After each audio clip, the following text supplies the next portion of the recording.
Hey, good morning. We're so glad to have you on the have y'all with us on the show with Faith on the Ground. Faith on the Ground is where we just shine a light on what God is doing through real people and real ministry right now. And this morning, I am excited to have Tyler Island on the show. Tyler is the director of missions with the Chilton Baptist Association. I've been wanting to get him on here for a hot minute, but I'm glad you were able to just take some time this morning and just jump on the show. Yeah, excited to be here. Tyler, could you tell us a little bit about yourself real quick? Yeah, so I grew up in Chilton County and graduated decades ago. That's all we'll say, right? But, from Clanton, and so born and raised here in Chilton County. Yeah, moved away for a season with ministry stuff, and came back about 7 years ago to Chilton County. So I'm really grateful to be back in my hometown. There you go, man. Serving the Lord here. So yeah. I love it. And so you're married, have 3 kids? Yeah, I'm married, have 3 girls. Yeah. Awesome. So, been married to my wife for 20 years. Oh, so man, congrats. Coming up on our 21st anniversary in January. So, yeah. Let's go. Yep. That's awesome. Well, man, thank you so much for just coming on the show and where we could just get to know you just a little bit more. And so I'm going to just jump right into it.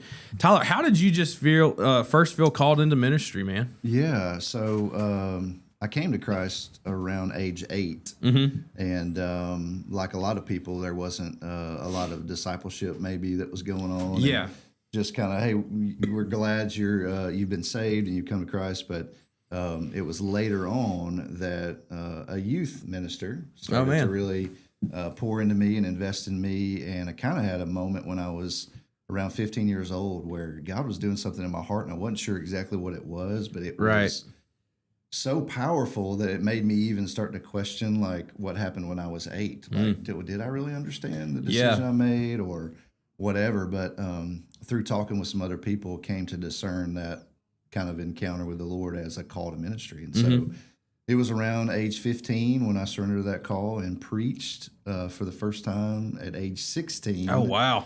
At Clanton First Baptist, where I'm currently a member. So come on, so just 16 years old, preached for the first time, and been serving the Lord in different capacities ever since then. Yeah, man, that's too cool. And so did you grow up at First Baptist when you were here? Yeah, I did. Yeah, that's too cool that you got to just kind of give your first message there too. That's right. Yeah. Come on.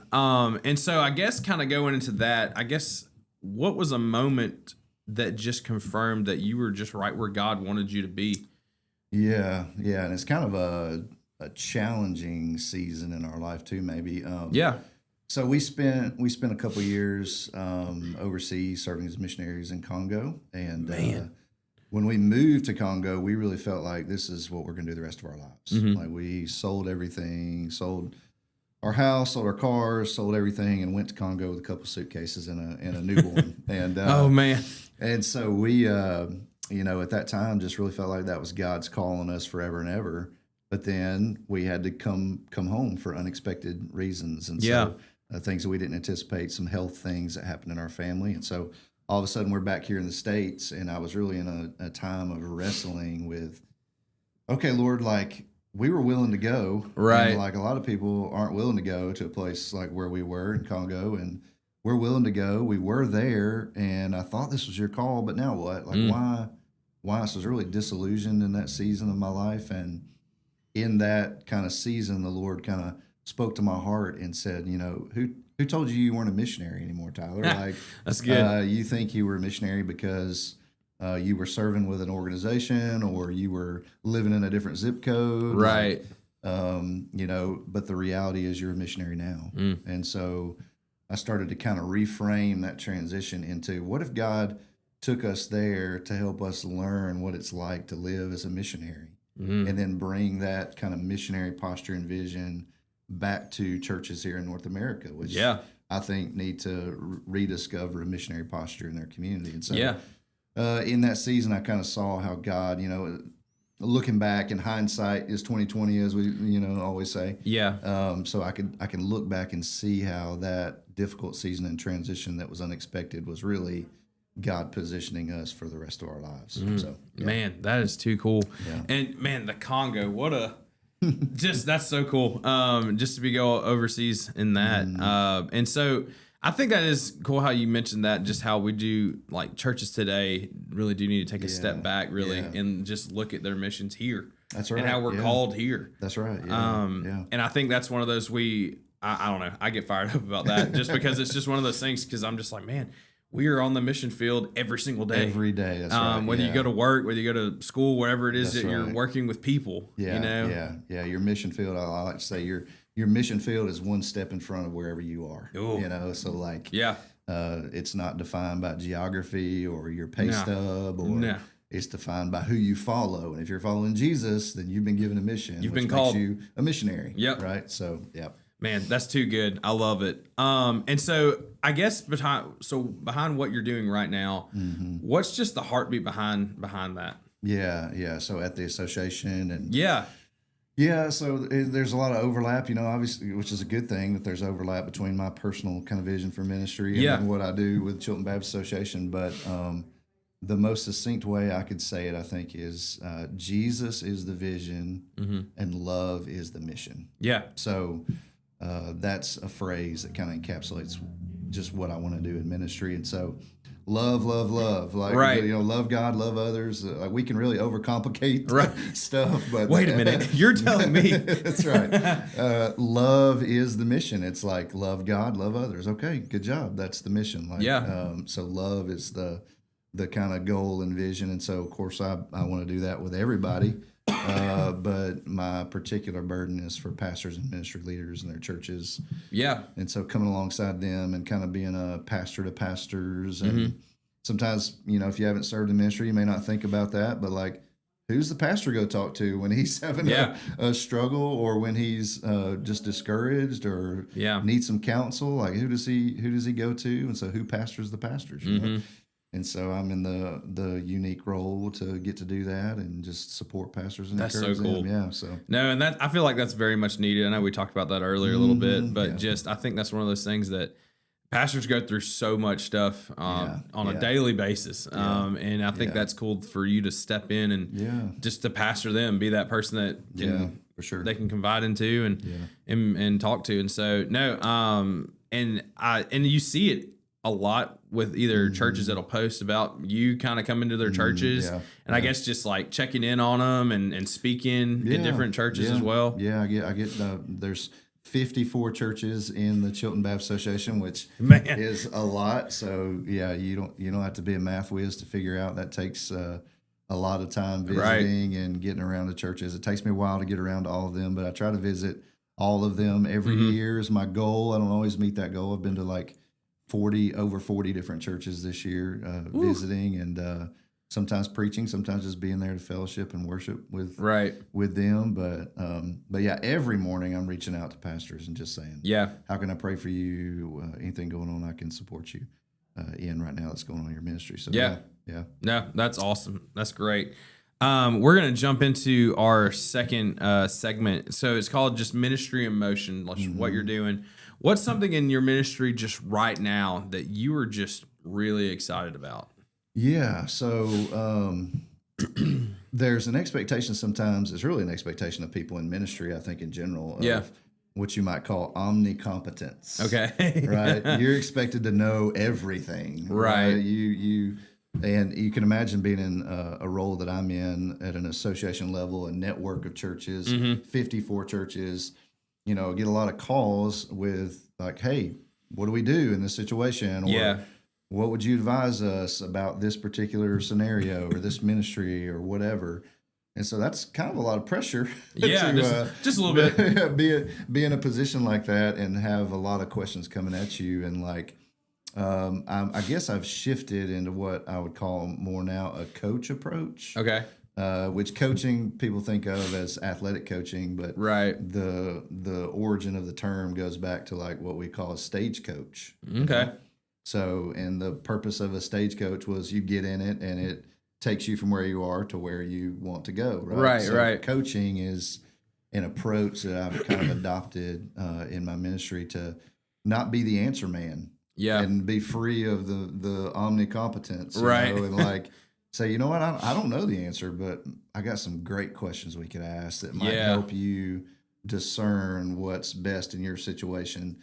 to do. And so taking the pressure off myself to know the answer to everything that's that good. everybody wants and take that kind of coach approach. So I've tried to really do that, and have been going through a process the past year of getting certified as a coach. And so I'm really excited about that. It's been really cool to just get to do that with some different individuals and help them. I think that's cool and just huge for you to say, you know what, I don't have the answer. I don't know on this. I don't know.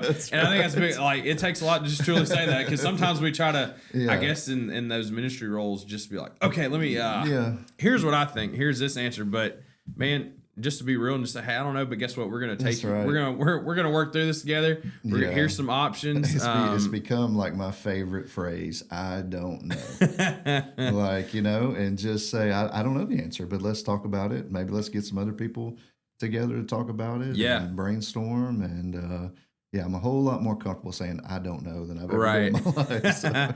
That's too good. And so, Tyler, could you share just a recent God moment that you've just seen through your ministry? Yeah, man, there's so many God moments and kind of ways that I've seen God work, in my life personally. It's hard to limit it. Right. Hey, you got more than one, go for it. Hey, we got time. It's good. Man, one is I'm super encouraged. Like, I don't know how it is.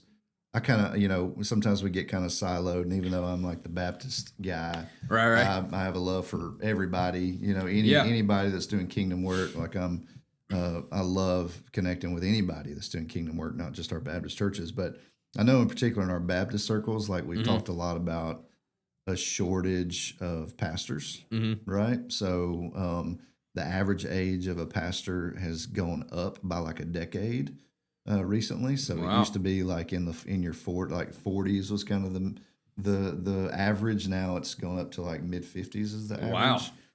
And that's an indication that there's not a lot of young men that are going into ministry, and it's leading to a shortage.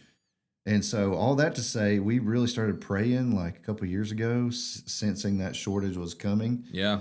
God raise up laborers, Luke 10:2. I don't do it every day now. There used to be a season where every day at 10:02, my alarm went off for Luke 10:2. The harvest is abundant. Harvest is white. It's plentiful, but the laborers are few. Pray to the Lord of the harvest to raise up laborers. Yeah. So every day at 10:02, I'd pause and pray, Lord, raise up laborers, That's awesome. And it's just awesome right now in our association, 54 churches, and only 3 of those don't have a pastor. Wow. Which is kind of unusual looking at like the state. There's a lot higher percentage of people that, churches that just don't have pastors right now. So I'm super encouraged by that. And then there's a lot of ways I could just say how God's provided, like our family. So family of 5, we really aspire that our ministry, it's not my ministry, it's our ministry. We want to really be a family on mission together. That kind of flows out of our time in Africa, and just we want to do mission together.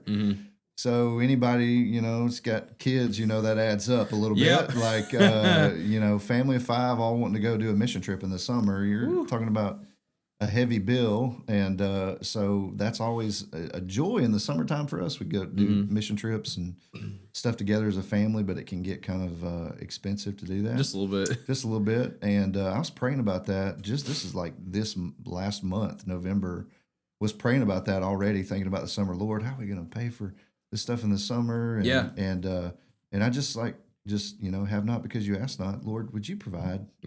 Without me having to go ask anyone, would you just provide? And by the time I got back to the office the next day, I was told that an anonymous donor came in and said they wanted to cover the cost of the family, like praise God, that's on a awesome. mission trip in the summer. So man, he's faithful and always provides. And so those are just a couple ways. There's a lot of other ways I've seen him just surprise me, and work in different ways, but that's just a couple that come to mind. So where are y'all going?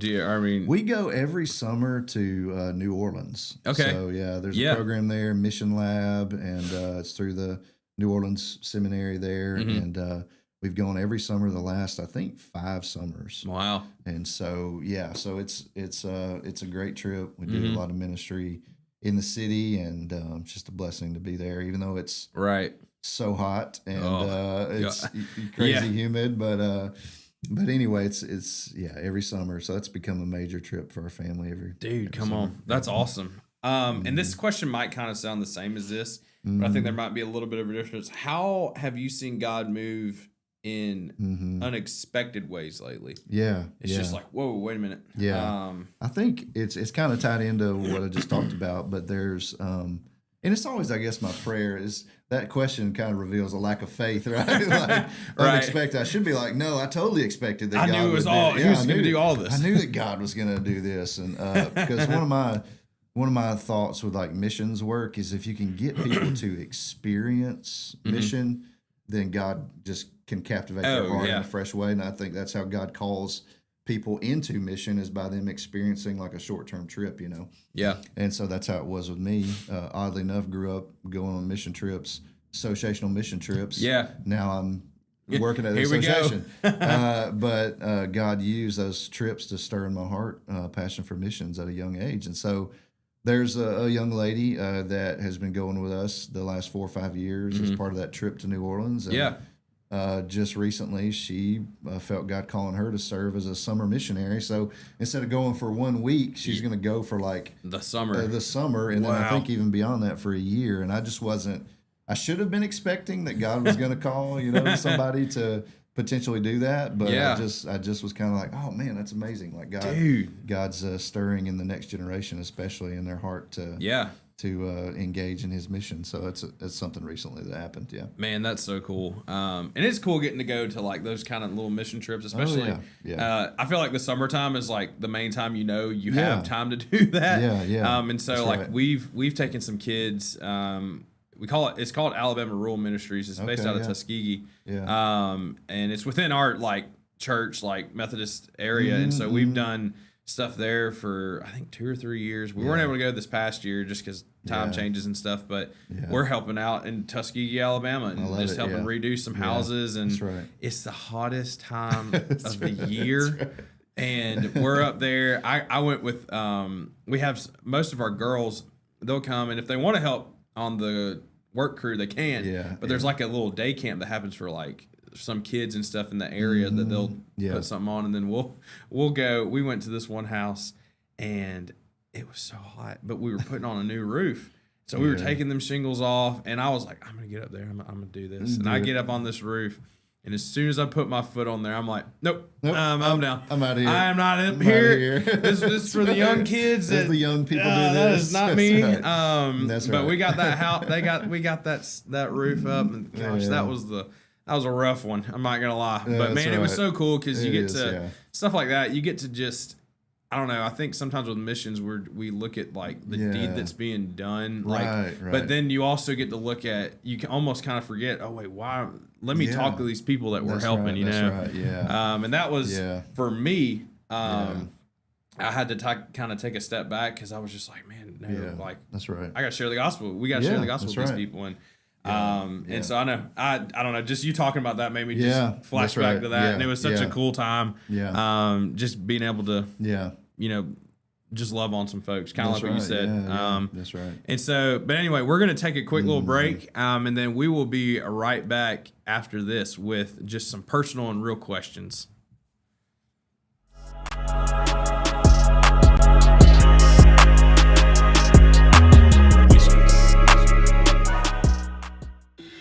Workout Anytime in Clanton is now open. Your fitness, your schedule. We have top-of-the-line treadmills and weights, but we are more than just a gym. We bring luxury and results to your fitness routine. Relax in our sauna. Recharge with red light therapy. Refresh in our hydro massage beds. Get that glow with unlimited tanning and push your limits with dynamic classes. Need guidance? Our personal trainers are here to help you set your goals, stay motivated, and get real results. This is your space, your time, your transformation. Open 24/7. Workout Anytime, now open in Clanton. Traditions come and go, but excellent service and compassionate care are benchmarks in any era. That's what Ellison Memorial Funeral Home is committed to providing you. whether through the pre-arrangement process or seeking services at your time of loss. Ellison Memorial offers a noticeable level of care and attention to detail. Others do not. So before making a decision based on yesterday's traditions, experience the Ellison difference when it comes to your loved one's final arrangements. You'll be glad you did. Call us today at 205-280-4600. Ellison Memorial Funeral Home, setting the new standard in local funeral service excellence. We are always here when you need us. Underage drinking is deemed by many adults to be a rite of passage. Parents who host parties for youth may think they are being protective, but they are actually putting their youth at risk of physical and social consequences. Know the truth. Underage drinking and social hosting is a bad mix. For more information, contact Central Alabama Wellness, 205-651-0077, or visit centralalabamawellness.org.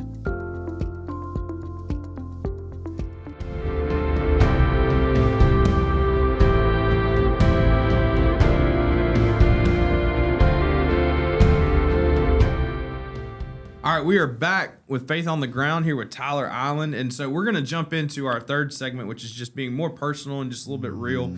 What is just a spiritual lesson that God's been teaching you here recently? Yeah, it's really, I've been going through some, what I'd call transformation, I think, the last like couple of years, which hopefully we're always being transformed. Right. But I realized just in the last couple of years that I was operating in ministry and in life with some just faulty understandings of my identity. So the issue or topic of identity has become one that's really important to me. And in particular, like a single word that I say a lot now, beloved, that God loves me. I'm God's beloved child, right? And so I've realized, and it's not just ministry leaders, it's really everybody, we can tend to want to find our identity in one of three places or all of them sometimes. Right. But what I do. Right? Yeah. So when somebody's introducing yourself, who are you? They answer with usually what they do. Right.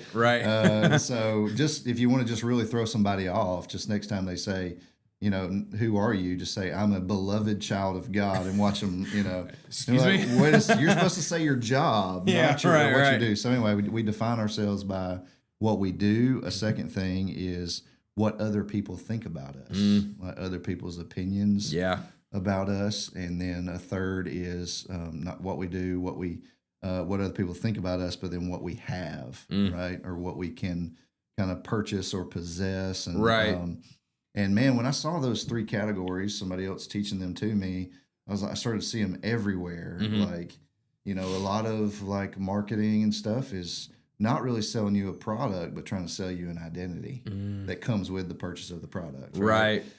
Which if you just watch a commercial, you'll see it. This commercial has nothing to do with what the actual product does. Right. It's about you wanting to be a certain type of person. Right. So, but related to ministry, I started to see how you can really define yourself by what you do. So anybody that's in ministry or whatever, you're like, man, attendance was a little down this Sunday. And you find yourself, or someone's critical of you, right? Oh, then that starts to hit your identity. Or you see it sometimes with pastors who retire, right? For years, they've found their identity in their ministry vocation, and then now when they retire, they're like, who am I? Right.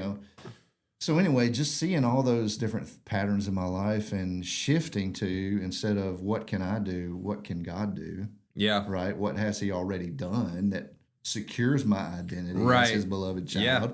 So what has God done? What is He doing? What can He do? And then what does He have? Well, cattle on 1,000 hills belong to Him. Like He's got the resources. Yeah. Any resource I need to do what He's called me to do, He's got it. So there's no shortage. There's no, kind of lack on God's part with that. And then what do other people think about me? Right. The only thing that'll steady you through criticism is to know that the creator of heaven and earth Right. loves you. Yeah. Right? No, that's so good. So people can be upset with me or not like what I'm doing or be mad at me. And as long as the maker and sustainer of the universe is on my side, Yeah. then I'm good. Right. So that's been a huge thing for me, just recognizing those kind of identity traps, and people's opinion about you can change. Yeah. Your material possessions can change. What you can do can change. Like your vocation, your profession, your abilities, all that can be taken away tomorrow.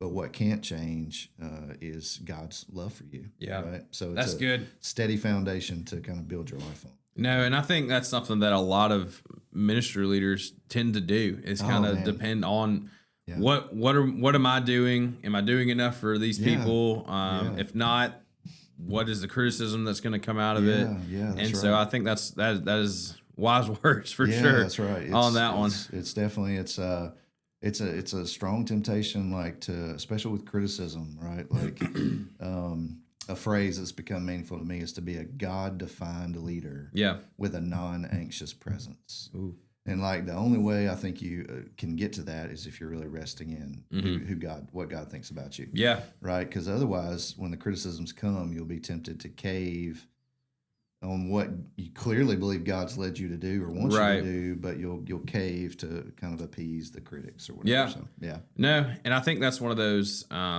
like one thing that I currently deal, it's kind of the same thing. Yeah. Really in the sense of just kind of being enough for everybody else in that Yeah, way. yeah. And I don't know why that's a thing. And I've Yeah. talked to other either youth pastors or ministry leaders that have brought up just like, no, I have to be at this specific thing. I have to be Yeah. going. Yeah. Or I'm not doing enough, you know? Yeah, that's right, And so that's one of those I've had to currently still deal with because Yeah. I do too much. And it's one of those things to where it's like, I'm focusing on him. I know that I'm not doing it for other people. Right. It's still just for It's for God. him, And so yeah, I think yeah. that's one of those Yeah, things. definitely.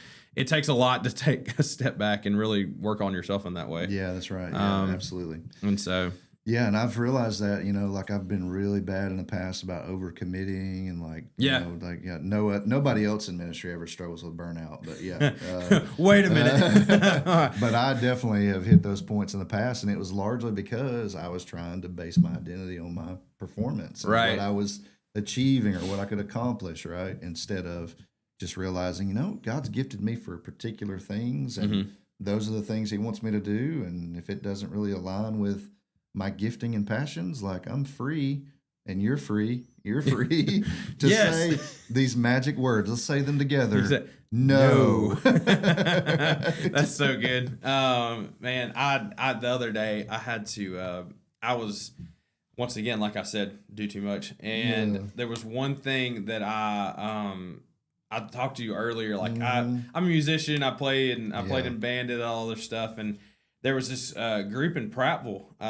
It was just an orchestra, and it's just like a community band type thing. And I was like, oh man, somebody asked me, hey, can you come and do this? And Right. in my mind, I'm trying to find times to do it. And I even showed up a couple times to do it. And the other day, I just had to text the guy who was over it, and I just had to say, hey, man, this is a great thing. This is awesome. Yeah. There's no way for me to just keep can't doing do it. this. Yeah, And I was like, that's I right. love it. It's great. It was cool to play again.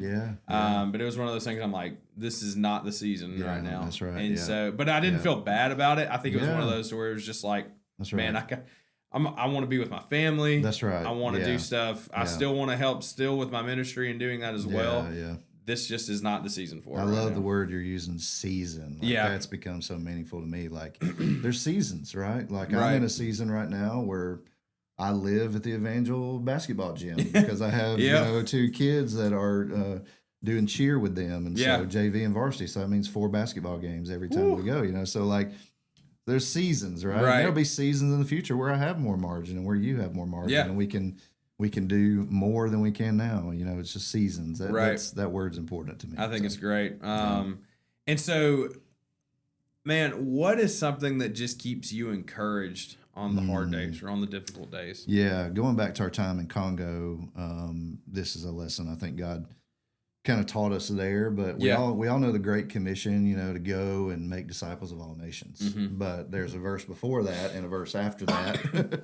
that I sometimes refer to as the bookends of the Great Commission. Yeah. Right? They kind of hold, like just like your bookends on the shelf hold those books in place. Right. These two bookends of the Great Commission hold it all in place, and the bookends are all authority in heaven and earth has been given to me. Yeah. Right. So God is not in the heavens in the midst of my difficult days. I wish I could help Tyler, like, you know, but I just, you know, his hands are not tied. Right. And so realizing he has all authority helps me to see that on the difficult days, everything that happens to me has been filtered through my Heavenly Father's hands. Yeah. And he's allowed it at some level in my life because he's wanting to shape me and form me and teach me, and he has all authority and power to get me out of whatever difficulty I'm facing. So that first bookend helps me, and then the last bookend is I will be with you. Right? Yeah. That Jesus, his presence, he's promised us. We have his power in his presence. I got the alliteration disease, so you gotta alliterate everything, right? Right, So, right. But his power and his presence are the bookends to that Great Commission call to make disciples of all nations. Man, that's so, good. Yeah. so yeah, knowing that when I have a difficult day, as we all do, that he has all power and he is present with me, right? And has promised to never leave me or forsake me. That's what gets me through. Come on. Yeah. I love it. That's great. And so we're gonna switch gears a little bit right now. This is more just on you. Yeah. What is a hobby that you're just really into right now? Yeah. So somewhat embarrassing, you know, because one of the things that I really always am kind of asking like other ministry leaders is it's important that you have a hobby. Right. And then as you ask me that question, I'm like, yeah, I'm not really doing a great job. Okay, of having what a is hobby. mine? So yeah, and I was like, you know, I'm really passionate about chauffeuring my kids back and forth to events because I find myself doing that. But yeah, no, you know, in ideal world, and of course I can make excuses all day long. I love the outdoors. I love solo backpacking. Okay. So just out in the woods by myself, you know, Right. somewhere, you know, a day's hike deep in the woods somewhere. And, but I don't get to do that as much as I would like to Right. for obvious reasons, but a season that I'm in Hey, right yeah, now, prevents that from happening. But I just really get a lot of, rejuvenation and, refreshment from being in isolation in the woods. That sounds Yeah. really weird, but Hey, no. it's, you know, I think about biblically all the things that God did in the wilderness. You know, if you just do a little word study on like the wilderness Oh, yeah. experiences that people have, and they aren't always pleasant. And I've had some unpleasant experiences in the backcountry as well, but freezing to death and stuff not working, equipment not working, and whatnot. But it's just I always sense God's nearness in the middle of the woods in isolation Yeah. in ways that I don't, you know, other times. No, that's awesome. Yeah. So that's one. I love anything kind of outdoors and Yeah. doing stuff like that. I know you posted the other day about when you turn a certain age, like That's you're right. smoking meats. I'm like, Yeah. you're the second person I've seen in a week to do Does that. I was like, Yeah, come on. Yeah. And I thought about that. I do enjoy doing that, but I only do that like 4 or 5 times a year. Hey, know? So but- yeah, that's all right. That's enough love of it. a hobby, I guess. That's So, a good one. No, man, that's too good. And I mean, Yeah. I think just going out into the wilderness, what am I Into the talking about? wilderness, just going yeah. out and just hanging out and just doing that. I think is Yeah, great. I have a lot of yeah. buddies that Yeah. they love hiking, and Yeah. also they were Yeah. like, you know, that's my time away. Yeah, that's I have a right. long Yeah. time, and Yeah. just to decompress. And Yeah, so, yeah. no, I think that's great. It's not for everybody, but I really enjoy it. My family enjoys the smoking meats hobby a lot more than the Oh, I you know, bet. going off Well, in the woods. yeah, I bet it's great. by myself. Yeah. Okay, and so if you could sit down with any biblical figure besides Jesus, who would it be and why? Yeah, that's a great question. And mine won't shock anybody. I jokingly say I just embrace my weirdness, right? That I'm different. I'm different than other people, and I'm learning to be okay with that. I like it. One is it's so bizarre because I just don't imagine. I'd be curious, you doing student ministry, like how many students, if you were to ask them that question, would be like the prophet Jeremiah? Like Probably like yeah. yeah. No. So Someone who what? who's that? Yeah, who's Jeremiah? But and this is so bizarre. The first time I ever read through the whole Bible was when I was a teenager. Around Yeah. that time that I mentioned earlier about where God was just stirring in my heart toward a call to ministry, and read through the whole Bible for the first time that year in my life. And I just, for whatever reason, it's really odd, was super attracted to Jeremiah. Yeah. Right. And certain verses in Jeremiah about the word of God being shut up in his bones like a fire. You know, that he had to let out, that he couldn't contain. And of course, everybody knows Jeremiah 29:11, have good plans for you, plans to prosper you, and all that. But Jeremiah, sometimes called the weeping prophet, right? Right. And I guess the reason I love Jeremiah so much is because he kind of blows up the paradigm of ministry success. Like, people want to say, you know, a successful ministry means everything is going up and to the right, right? The attendance is going up, the finances are going up, like the activity's going up, everything's going up and to the right. And Jeremiah was, as I see him, 100% successful in ministry. Yeah. And nobody listened to him, right? There's a book that follows that he wrote called Lamentations, right? Because it was really hard, but he was 100% faithful to deliver the message that God had given him. Yeah. And so I love Jeremiah for that reason, because I think ministry success is being faithful to do what God has called you to do. The results are up to him. They're not ours to worry about. We just do what God calls us to do and trust him for whatever the harvest looks like. Yeah. Or if it's not a harvest, and Jeremiah's, Jeremiah was not going to be on the cover of Outreach magazine. Right. He was not going to be fastest growing church, whatever. But he was faithful to God's call. So I really have always loved Jeremiah for that reason. So I'd love to sit down with him and just pick his brain about, how are you? It's like, man, you were so faithful. Tell me how you were doing this.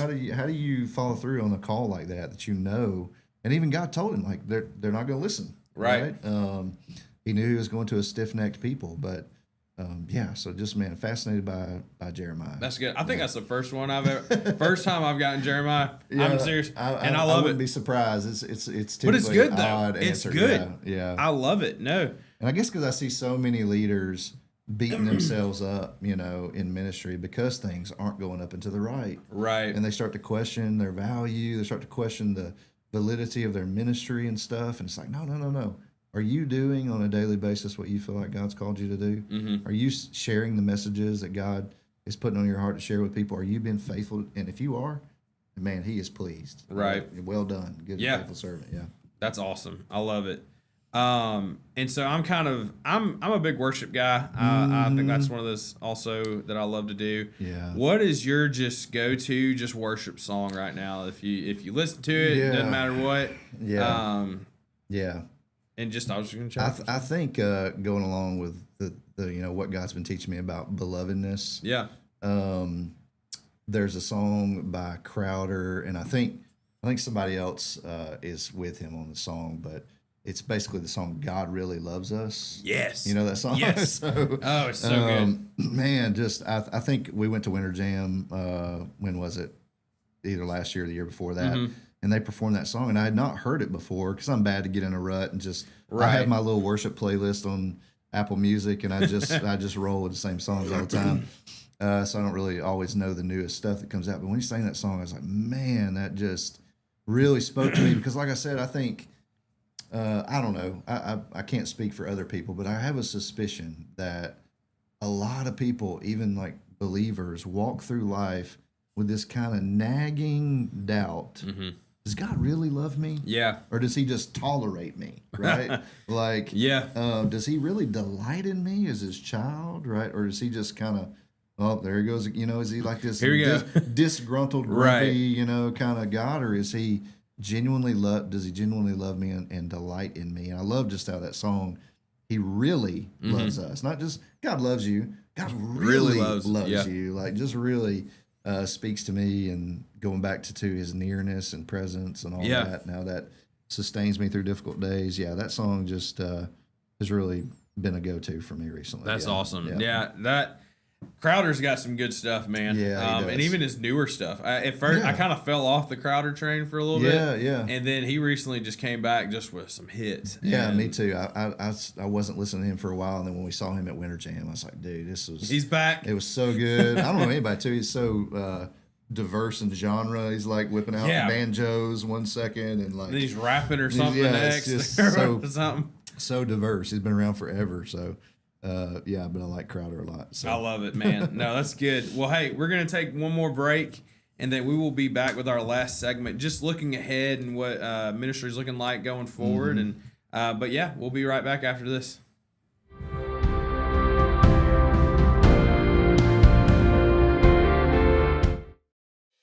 Chilton Mobile Home Parts and Supply is your go-to destination for top quality mobile home parts and supplies in Clanton, Alabama. Conveniently located at 14023 County Road 29, just 3 miles east of Thorsby. We offer a diverse inventory, including underpinning, doors, windows, faucets, tubs, setup supplies, and more. Our commitment to quality ensures you'll find the best solutions for your mobile home needs. Upgrade your space with stylish doors and windows. Enhance functionality with top-notch faucets and tubs. All conveniently available in one place. Visit us today or call 205-646-1949. Transform your mobile home with Chilton, where quality meets convenience. Looking for the perfect way to unwind, compete, and have fun with friends or family? Then Putter Up Pelham is your next destination, coming this June. Whether you're a mini golf pro or just out for a good time, Putter Up offers a one-of-a-kind indoor putting experience with custom effects lighting, sounds, and robotics at each hole, plus automated scoring and a virtual caddy to guide your game. And our ADA-compliant courses include special putters for individuals using wheelchairs or walkers, so everyone can join the fun from ages 4 to 100. Rain or shine, day or night, it's always game time at Putter Up. Come for the fun, stay for the challenge. Swing by Putter Up, where every stroke counts. Need reliable towing or diesel repair? MEMS Wrecker and Heavy Duty Diesel Repair has you covered. We specialize in light and heavy duty towing and recovery with the latest equipment for any job, from campers and tractor trailers to winch box recoveries, and the only local-based rotator in the county. We do it all. Our diesel repair services include computer diagnostics, engine rebuilds, transmission and clutch work, and general maintenance. Trust MEMS Wrecker and Heavy Duty Diesel Repair for top-notch service. Call us at 205-217-1984.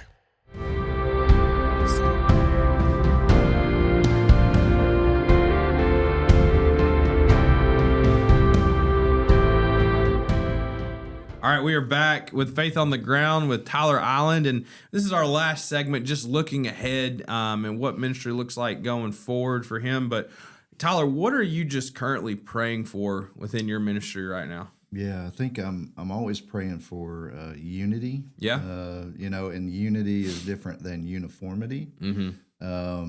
So there's just no news to anyone out there that sometimes there's a lot of contention, in the church world, and a lot of division over different issues, and just so I'm always praying for unity. We haven't had a lot of division or anything in our association or anything like that, but I never want to take it for granted, right? Like just be like, okay, we've got it. We don't need to keep praying for that. So praying for unity, and even beyond that, just praying for unity among all churches. You know, something that I just think about a lot is churches shifting from a mindset of competition to cooperation. Yeah. And so just it's easy to fall in the competition mindset, church against church or whatever. And I don't know. I really want to see churches and leaders shift to a more cooperative kind of mindset, and say, well, how can we work together? And even at points do that across denominational lines. You know, we can't partner on everything, but there's a lot of stuff we can partner together on and do good kingdom work together to impact the community. So I'm just praying for greater unity and collaboration. Not just in the Chilton Baptist Association, but across our whole county. No, and I think that's a great one because one thing that I think is really cool that we just got done, and I talked about this, is that my church my church's youth group, and West Ends and First Baptist that's right. and Yeah. Bell Perfect Lane. example. We all just went to do a retreat together. That's and I'm right. just like, Yeah. man, we're not all Baptist churches. We're That's right. thrown in there. And I thought it was just a really cool thing that's a perfect that we can example. do. Yeah. And I think that's just one of those things like, what if every church just had that same mindset, you know? Yeah, we have a lot more in common than we actually, have in disagreement. So, Right. But I just love to see more unity and cooperation among churches, and that all starts with church leaders, too, Right, You know? yeah. So like the pastors connecting with one another and encouraging one another leads to the churches partnering and connecting Right. with one another. So really praying for that. We've started some kind of pastor cohorts in our Mm-hmm. association where pastors are just getting together once a week and encouraging each other. So I'm just always praying for more of that. Right. Not that we wouldn't be isolated in our little bubble, whether Yeah. that's church or church leaders, but that we would connect with other people and be strengthened in that. So, Yeah, that's good. Mm-hmm. So I guess also moving forward, what's just a dream that you have for just the next season of your ministry? Yeah. So I guess this is it's hard to say out loud. I'm middle aged. Oh gosh. So, but I'm really excited about the future. Like when I started at the association level, I was at that time the youngest. That's typically not a young person's role. Yeah. Like when I took the role at the association, a lot of people were like, "Oh, he's young," and at that time, I think, the youngest in the state. So that's 5 years ago. That's not true anymore. But, Wow. But that's good. But there were some challenges with that too. Right. That a lot of the church leaders that I serve have been in ministry like a long time. Right. And are much older than me. And so none of them ever said this. I've never heard anybody say, what are you going to teach me, boy, about, ministry? I've been in ministry longer than you've been alive. Right. But there is just a reality that it helps that when you are more middle-aged or an older leader that it opens up opportunities for you to really mentor and coach younger leaders. Yeah.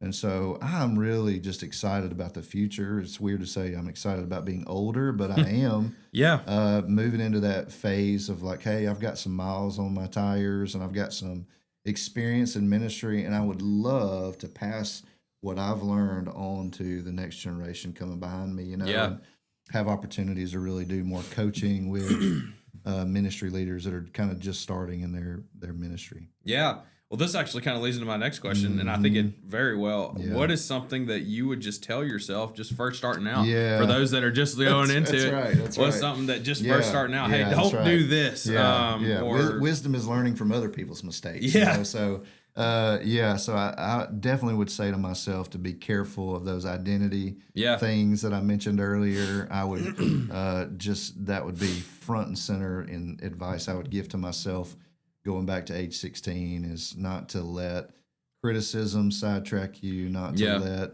what you can achieve or do or success become your identity, all those things, and resting in your belovedness, from the Father as your kind of core identity. But that'd be definitely something. And then just beware of burnout. Of course, I think those two they're linked together. Right. They're kind of inseparable. When you're trying to build your identity on what you can do or achieve, that tends to lead to burnout. So, but I would just be like, hey, be very cautious and careful about burnout. And I know I had some other people that told me that, so, but just looking back on it, that's definitely something I'd say. Be very careful that you're stewarding your time well, and you're not afraid to say that magic word no to things that are just exceed your capacity and your margin to take care of yourself.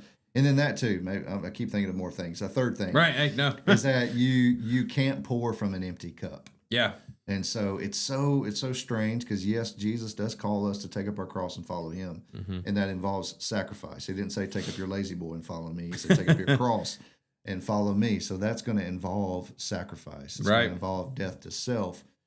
But you also got to take care of yourself. And if you run yourself in the ground, you're not going to sustain. I've heard some preachers say, I'd rather burn out than rust out. To which I reply, but whether you burn out or rust out, you're still out. Right. Yeah. And the devil is pleased when you're out. Yep. So he'll get you through rust out and sloth and laziness, or he'll get you through burnout. So the point is not to burn out or rust out, is to stay in the game, to God has released you from that assignment. So just sustainability in ministry, paying careful attention to your rhythms and taking care of yourself, because you can't give away what you don't possess.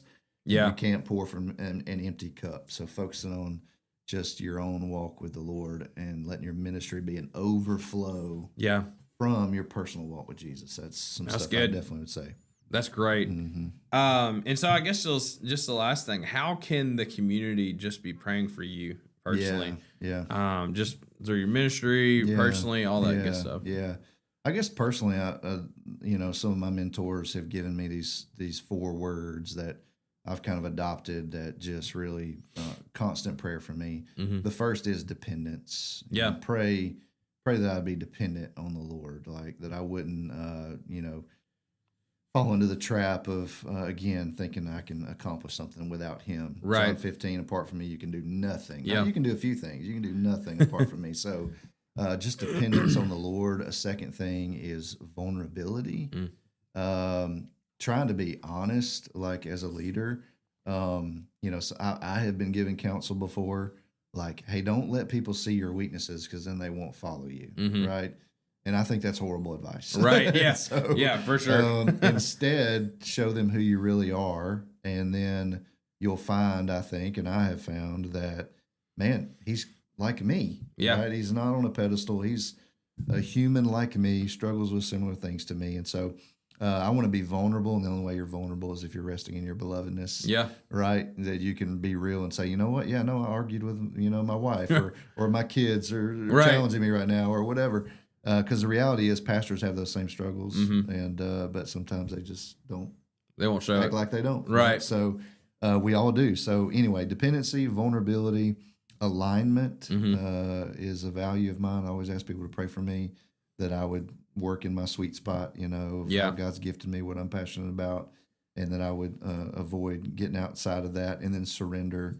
Man, I want to live my life like a blank check. Yeah. Here it is, Lord. You just write in whatever you want from me, and I'll give it to you and surrender to Him. So just want to live a surrendered life. So that's kind of the personal side, I guess. And for the association, man, we just made a transition to kind of revisioning and realigning, as an organization. And so we're in the implementation phase of that now, and I'm excited about that. Forming like a new leadership team and stuff that's gonna really be a really more collaborative way of leading our association. So you can just pray for that. Pray that that team ministers together well. And I say we is better than me, right? So I'm excited about the future of that, but would always appreciate prayer for unity. Again, going back to that unity of the churches and the leaders and working together, because we can do more together than we can absolutely on our own. So. Absolutely, man. Well, hey, thank you so much for coming on. Yeah, thank this you. morning. It was great just to get to know you a little bit better and just talk ministry with you. And it's just been really cool just to see your heart on all these different things. And so, but no, thank you so much. And thank you guys for tuning in this morning to Faith on the Ground. We'll be back next week at 10:30, Tuesday at 10:30. You can catch this on Facebook and on YouTube, I believe, is what I've been told. Yeah, we're set. We're big time now. Let's go. We're famous. We're worldwide. As I've been told. And so, no, I'm so excited to have that on there. But no, y'all be able to tune in next week. And thank you guys for tuning in today with Faith on the Ground. We'll see y'all.